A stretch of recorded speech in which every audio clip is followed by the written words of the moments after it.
2023년 4월 12일 주일 함께 은혜 나누실 하나님 말씀은 창세기 말씀 되겠습니다. 창세기 3장 1절부터 15절.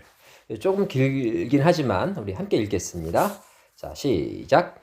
그런데 뱀은 여호와 하나님이 지으신 들짐승 중에 가장 간교하니라. 뱀이 여자에게 물어 이르되 하나님이 참으로 너희에게 동산 모든 나무의 열매를 먹지 말라 하시더냐? 여자가 뱀에게 말하되 동산 나무의 열매를 우리가 먹을 수 있으나 동산 중앙에 있는 나무의 열매는 하나님의 말씀에 너희는 먹지도 말고 만지지도 말라 너희가 죽을까 하노라 하셨느니라. 뱀이 여자에게 이르되 너희가 결코 죽지 아니하리라. 너희가 그것을 먹는 날에는 너희 눈이 밝아져 하나님과 같이 되어 선악을 알 줄 하나님이 아심이니라. 여자가 그 나무를 본즉 먹음직도 하고 보암직도 하고 지혜롭게 할 만큼 탐스럽기도 한 나무인지라. 여자가 그 열매를 따먹고 자기와 함께 있는 남편에게도 주매 그도 먹은지라. 이에 그들의 눈이 밝아져 자기들이 벗은 줄을 알고 무화과 나무 잎을 엮어 치마로 삼았더라. 그들이 그날 바람이 불 때 동산에 거니시는 여호와 하나님의 소리를 듣고 아담과 그의 아내가 여호와 하나님의 낯을 피하여 동산 나무 사이에 숨은지라. 여호와 하나님이 아담을 부르시며 그에게 이르시되 내가 어디 있느냐? 이르되 내가 동산에서 하나님의 소리를 듣고 내가 벗었으므로 두려워하여 숨었나이다. 이르시되 누가 너의 벗었음을 내게 알렸느냐? 내가 내게 먹지 말라 명한 그 나무 열매를 내가 먹었느냐? 아담이 이르되 하나님이 주셔서 나와 함께 있게 하신 여자 그가 그 나무 열매를 내게 주므로 내가 먹었나이다. 여호와 하나님이 여자에게 이르시되 내가 어찌하여 이렇게 하였느냐? 여자가 이르되 뱀이 나를 꿰므로 내가 먹었나이다. 여호와 하나님이 뱀에게 이르시되 내가 이렇게 하였으니 내가 모든 가축과 들의 모든 짐승보다 더욱 저주를 받아 배로 다니고 살아있는 동안 흙을 먹을지니라.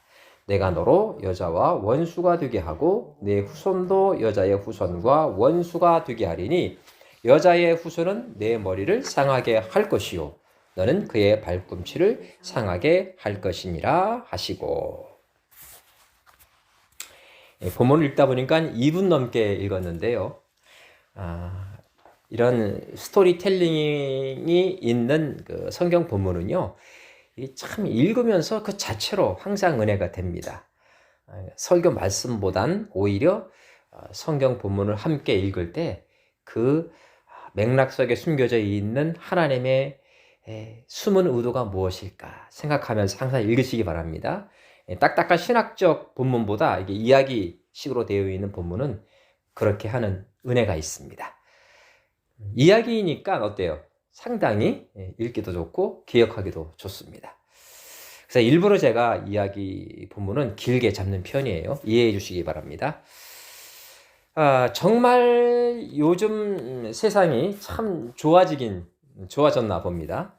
무슨 이야기냐 하면 이 점쟁이나 무당들도 유튜브를 운영하고 있는 것을 보면서 간혹 그런 생각이 들고 있습니다.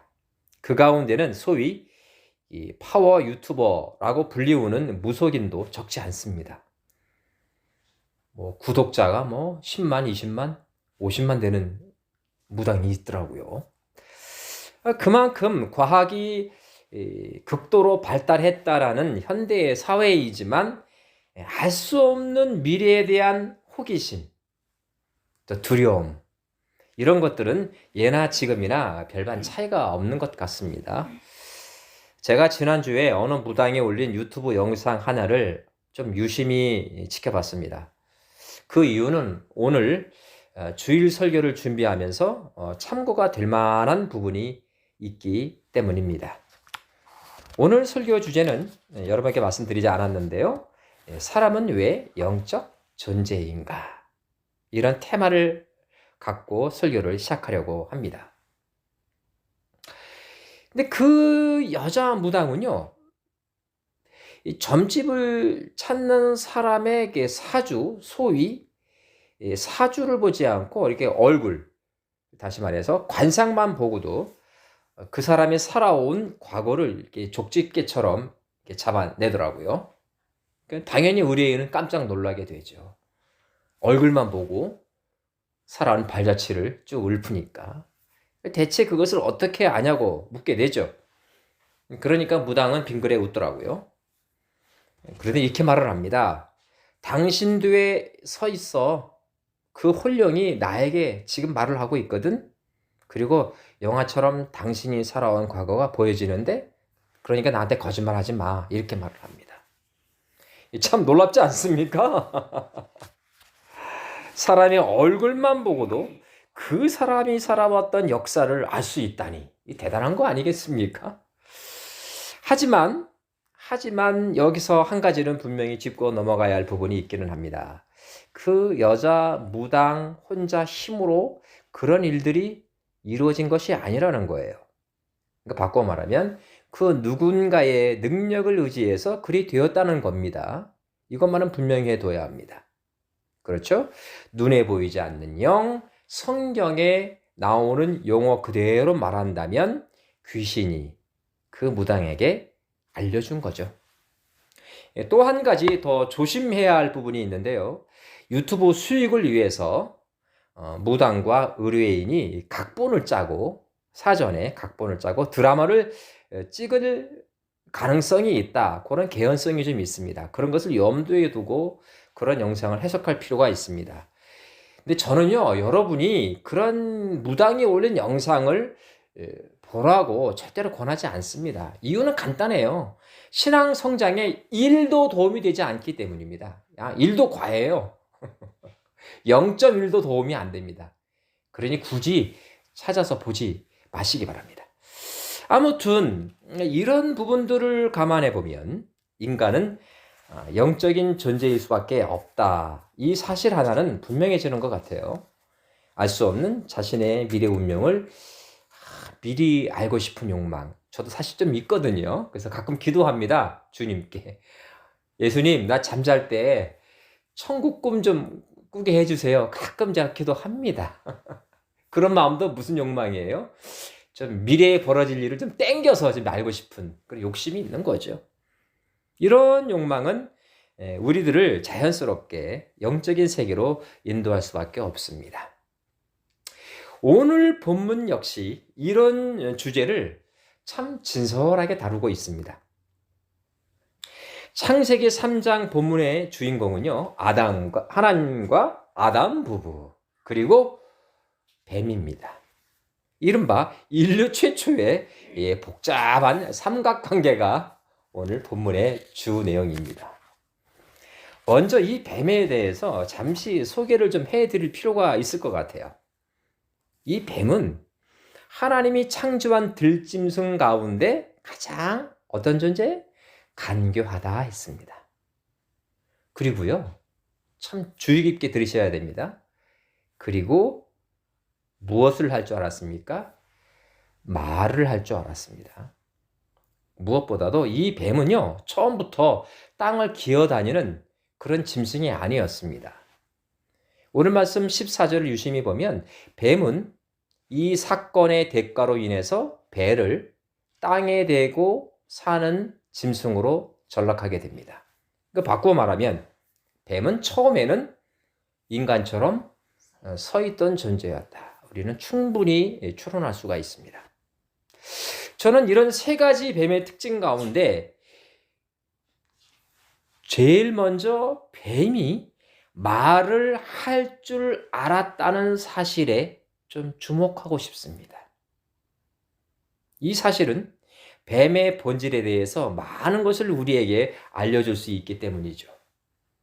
이 짐승이 인간과 말을 하고 하나님께서 하시는 말씀을 이해할 수 있었다?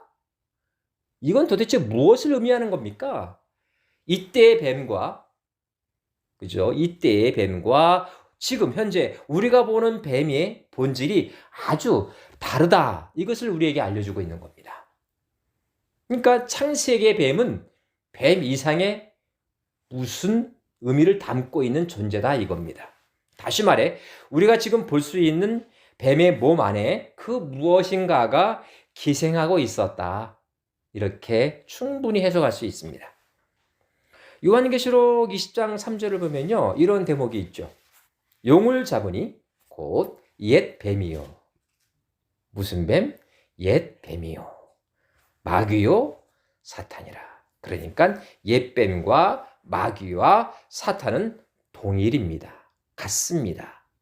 이 옛 뱀을 잡아서 1000년 동안 결박하여 라고 되어 있습니다. 이 뱀에 대한 성경 귀절 배열이 참 절묘하지 않습니까? 여러분 잘 생각해 보세요.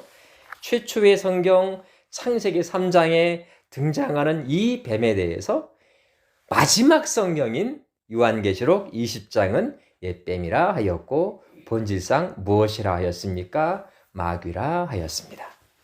다시 말해서 일관되게 한결같이 뱀의 몸에 기생했던 마귀는 인류 최후의 그날까지 그리스도인들과 영적 전쟁을 벌일 것임을 암시하고 있는 겁니다. 첫 성경인 창세기에도 등장하고 마지막 성경인 요한계시록에도 옛뱀이 등장하니 일관되게 우리 예수를 믿는 사람들과 영적 전투를 끊임없이 하게 된다. 이것을 사도 요한이 우리에게 보여주고 있는 거죠.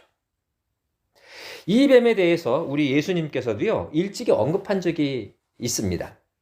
요한복음 8장 44절을 제가 읽어드리겠습니다. 여러분 귀 기울여 들으시기 바라요. 너희는 너희 아비 마귀에게서 났으니 너희 아비의 욕심대로 너희도 행하고자 하느니라. 그는 처음부터 살인한 자요 진리가 그 속에 없으므로 진리에 서지 못하고 거짓을 말할 때마다 제 것으로 말하나니. 이게 무슨 말이에요? 거짓말을 진리처럼 말한다, 그 이야기입니다. 이는 그가 거짓말쟁이요 거짓의 아비가 되었습니다. 딱 떠오르죠?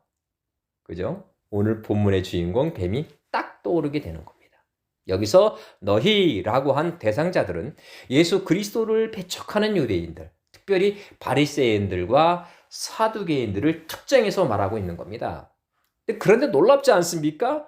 이들을 향해 주님께서는 뭐라고 말을 하고 있습니까? 너희 아비는 마귀다 라고 말을 합니다. 제 생각엔 아마도 이때부터 바리새인들을 예수님을 죽이기로 작정을 했을 것이 분명합니다. 자신들이 누구라고요? 마귀의 자식이다 했으니 얼마나 화가 났겠습니까? 자, 그런데 이 말씀의 핵심은요, 마귀의 속성입니다. 속성, 본성이죠. 주님께서 뭐라 했습니까? 거짓말쟁이, 그리고 거짓의 아비라고 했습니다. 이 거짓의 아비가 오늘 본문에서 하와를 현란한 거짓말로 속이던 옛뱀, 곧 마귀입니다. 마귀는 거짓말쟁이에요.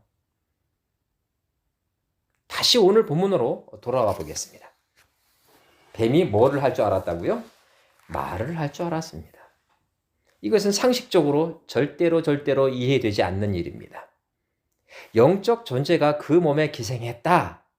이렇게 전제를 깔고 말하는 것 외에는요, 달리 설명할 방법이 없습니다.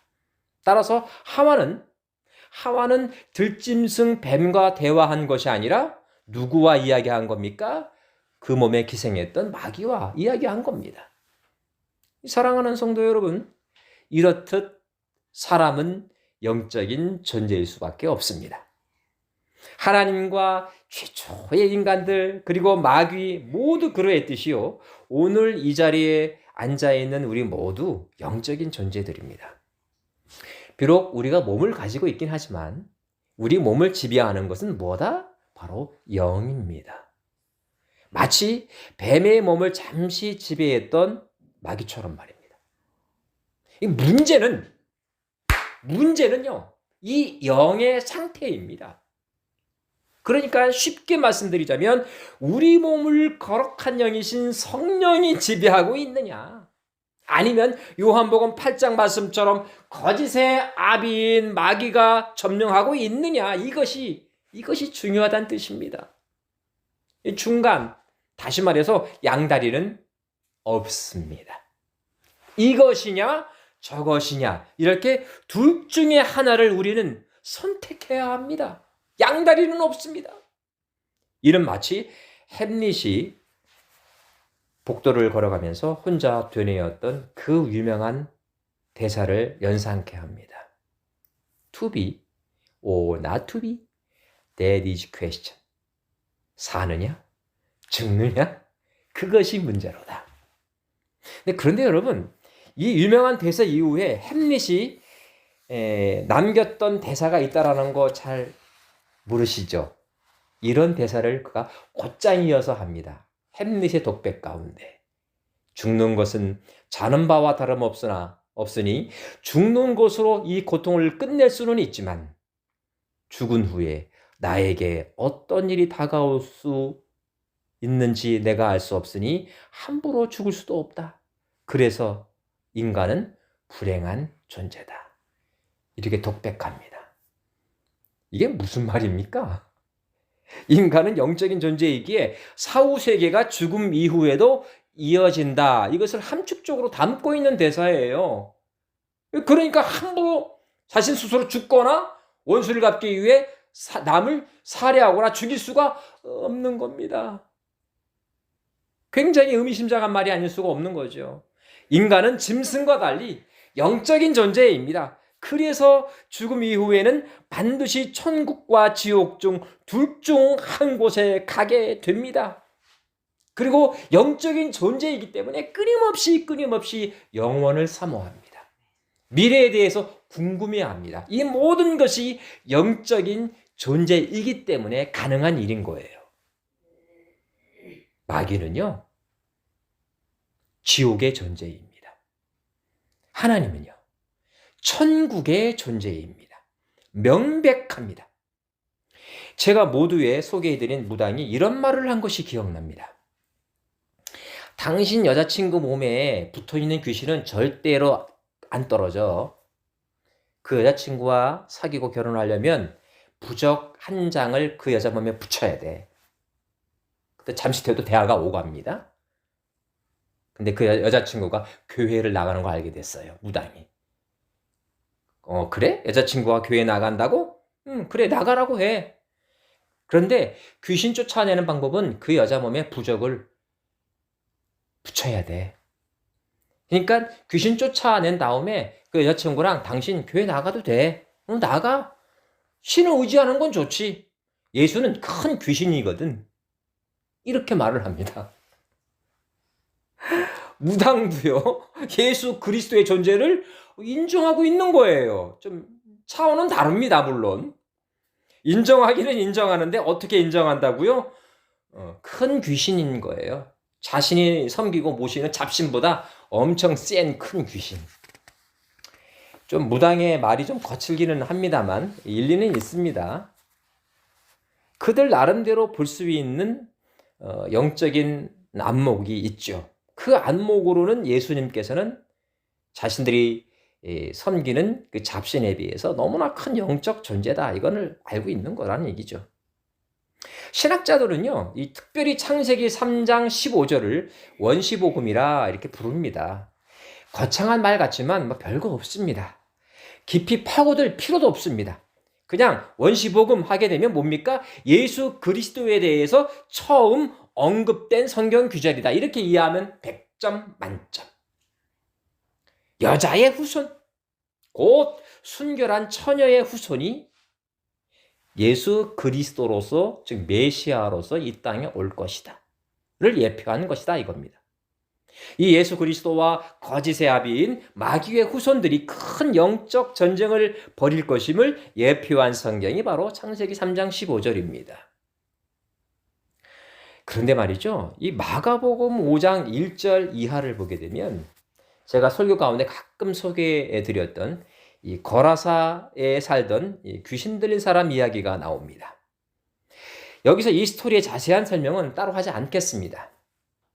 다만 6절과 7절을 주목해서 보게 되면요, 그 사람이 예수님을 보자마자 달려가서 절을 합니다. 그리고 예수님과 대화를 시도하는 장면이 나옵니다. 거기에 좀 초점을 모아두면 좋겠어요. 이는 마치 아담의 부인이었던 하와를 말로 속이던 뱀을 연상케 합니다. 뱀의 몸을 빌려서 하와를 현혹하던 마귀가 이제는 걸어서 땅에 한 사람을 그의 몸을 점령해서 기생한 채로 주님과 이야기를 시도하고 있는 거죠. 그런데요, 9절 말씀을 보니까요, 귀신이 하나가 아닙니다. 이름이 군대라 하였습니다. 한 사람의 몸에 그토록 많은 귀신이 또아리를 틀고 살고 있었던 셈입니다. 그리고 13절을 보니까요, 돼지떼 2,000마리의 귀신들이 옮겨간 다음에 그 돼지떼가 바다에 빠져 다 죽게 되죠. 이로써 우리는 어떤 추론을 할 수가 있습니까? 한 사람의 몸에 2,000마리 이상의 귀신이 기생했었다라고 우리 생각할 수가 있습니다. 알 수는 없어요. 돼지 한 마리에 귀신 둘이 들러붙을 수 있는 거니까요. 알 수는 없으나 군대 같은 귀신이 그 사람 몸에 붙어서 무덤 사이에서 평생을 살게 만들었다. 우리 생각할 수 있습니다. 여기서 중요한 것은요, 다시 말씀드립니다. 귀신의 숫자가 아닙니다. 들짐승의 몸은 물론 인간의 몸에도, 사람의 몸에도 귀신의 영이 자리 잡을 수 있다는 사실에 우리 모두는 경각심을 가져야 합니다. 다시 말씀드립니다. 예수 안에 있는 사람들은 천국의 영을 소유한 사람들입니다. 예수 밖에 있는 사람들은 이미 마귀의 영을 소유했거나 앞으로 장차 마귀에게 지배당할 가능성이 매우 높은 사람들입니다. 사랑하는 성도 여러분, 오늘 본문 말씀의 핵심은요, 다른 데 있지 않습니다. 인간은 영적인 존재다. 아니, 영적인 존재일 수밖에 없다입니다. 저는 신학과 함께 철학을 함께 전공했습니다. 특히 이 과학 철학 분야에 관심이 참 많았죠. 저의 주된 관심은 과연 도대체 우주의 시작은 어떻게 되었고, 이 광활한 우주의 크기는 확장되고 있다고 하는데 도대체 얼마나 될까? 여기에 맞춰져 있었습니다. 인간이 시각적으로 인지하고 또 지각할 수 있는 그 범위는요, 3차원까지입니다. 공간이죠. 인간들은 여기에 시간이라는 1차원을 더해서요, 4차원까지 추론할 수 있는 능력이 있습니다. 가보지는 못했지만 충분히 100%의 확률에 가까운 추론을 할 수가 있습니다. 그래서 한때 4차원 세계에 천국이 존재할 것이다, 이런 믿음이 유행한 적도 있습니다. 어느 유명한 한국 목사님이 4 디멘션 이런 책을 써서 히트를 친 적도 있었죠. 그러니까 인간의 몸은 3차원 세계에 머물지만 사후엔 인간의 영이 아마도 4차원에서 살 거다, 이런 뜻입니다. 그런데 과연 그럴까요? 인간이 생각할 수 있는 최대의 차원은 과연 4차원까지일까? 바로 이겁니다. 결론을 말씀드리죠. 전혀 사실과 다릅니다. 최근 이 우주는요, 11차원까지 존재할 수 있다라는 이론이 나왔는데 소위 촉근 이론입니다. 이 이론에 의하면은요, 세계와 세계를 인지할 수 있는 그 실마리는 촉근, 그죠? 초월할 초, 끈이잖아요. 초월하는 끈이다. 끈과 끈으로 이어져 있다. 그 촉근에 하나의 홀로그램처럼, 그죠? 하나의 디멘션이 새겨져 있다. 이런 이론이에요. 완전 공상과학 같은 이론입니다. 물론 하나의 과학 이론이 불변의 법칙이 되기 위해서는요, 수많은 실험을 해야 하고 그 수많은 실험 가운데 반증이 단 하나도 없는 증명이라는 그 검증 절차를 거쳐야 합니다. 그래야 하나의 불변의 법칙으로 성립이 되죠. 그 중에 어떤 게 있습니까? 만유인력 법칙, 이런 것들입니다. 그런데 여러분 이거 아십니까? 아인슈타인의 상대성 이론이요, 처음 나왔을 때 과학자들은요, 한결같이 공상과학 같다는 이야기를 했습니다. 이 촉근 이론을 비난한 사람들처럼요. 이 무거운 중력이 시공간을 휘게 만들 수 있다라는 이 이론은요, 절대로 검증될 수 없을 거다. 이렇게 모든 과학자가 이야기를 했습니다. 그런데 그 이론이 나온 지 얼마 되지 않아서요. 에딩턴이라는 이 영국 천체 물리학자가 개기일식을 관측하다가 이 상대성 이론이 맞다라는 것을 증명해 버립니다. 증명되지 못할 과학 이론은 없다. 이 뜻이죠. 단지 뭐가 필요합니까? 시간이 필요한 것이죠. 존경하는 성도 여러분, 여러분은 천국이 몇 차원에 존재한다고 믿으십니까? 4차원입니까? 8차원인가요? 혹은 11차원인가요? 혹은 이 세상이 홀로그램일까요? 가상의 세계일까요? 무엇보다도요, 천국은 영들만 사는 세상일까요? 혹은 물질로도 구성된 곳일까요? 궁금하지 않으십니까? 디모데전서 1장 17절은 우리에게 이렇게 말합니다. 영원하신 왕, 곧 썩지 아니하고 보이지 아니하고 홀로 하나이신 하나님께 존귀와 영광이 영원 무궁하도록 있을지어다. 이 성경 말씀은 하나님은 어떤 곳 혹은 어느 차원에 머무실까 이것을 궁금해하지 말고 하나님께서 어떤 분인가를 먼저 알 수 있기를 우리에게 권면하고 있습니다. 굉장히 중요한 말을 제가 방금 드린 거예요. 잘 들으셨죠? 그리고 이해하셨죠? 그렇게 되면 자연스럽게 하나님이 어떤 분인가를 우리가 알게 되면 우리가 자연스럽게 우리가 갈 곳이 어디인가를 알게 된다. 이것을 말하고 있는 겁니다. 하나님은 도대체 어떤 분이시라 했습니까? 첫째, 썩지 않는다 하였습니다. 즉 하나님은 분자 화학 공식으로 이루어진 물질이 아니다 이 뜻입니다. 둘째, 보이지 않는 존재다 하였습니다. 무슨 말이에요? 하나님은 영적인 존재 이 뜻입니다. 마지막으로 하나님은 홀로 하나이시다라고 했습니다. 이게 무슨 말이에요? 하나님은 굉장히 외로우신 분이신데 이 뜻입니까? 아닙니다. 하나님께서는 곧 무엇으로부터 만들어진 분이 아니다 이겁니다. 스스로 존재하셨고 앞으로도 계속 그럴 능력이 그분에게 있다는 뜻입니다. 이 사실을 누구에게 최초로 알려줬습니까? 하나님께서 모세에게 알려주었습니다. 나는 스스로 있는 자니라. 똑같은 맥락인 거예요. 여러분, 무당들도 영적인 존재들을 감지할 능력이 있습니다. 말씀드린 바와 같습니다. 그 이유는 마귀의 영들이 그들을 조종할 수 있기 때문이죠. 이들은 예수 밖에 있는 사람들을 점사라는 행위를 통해 아주 쉽게 통제합니다. 손바닥 뒤집는 것보다 쉬운 것 같아요. 이러니 영적인 존재인 그리스도인들은 이들과 갈등을 일으킬 수밖에 없습니다. 운명입니다. 이것을 우리는 영적 전쟁이라 말합니다. 칼부림 혹은 핵전쟁 같은 그런 외형적인 그런 물리적인 전쟁이 아닙니다. 악한 영과 거룩한 영은 결코 하나가 될 수 없기 때문에 빚어지는 영적 갈등을 야기합니다. 이런 갈등은 우리 인생을 마치는 그날까지 이어질 수밖에 없습니다. 창세기부터 요한계시록이 이르기까지 등장하는 뱀, 그리고 옛뱀. 그들과의 전쟁이 우리 운명을 다하는 그날까지 이어진다는 거죠. 이제 마지막으로요.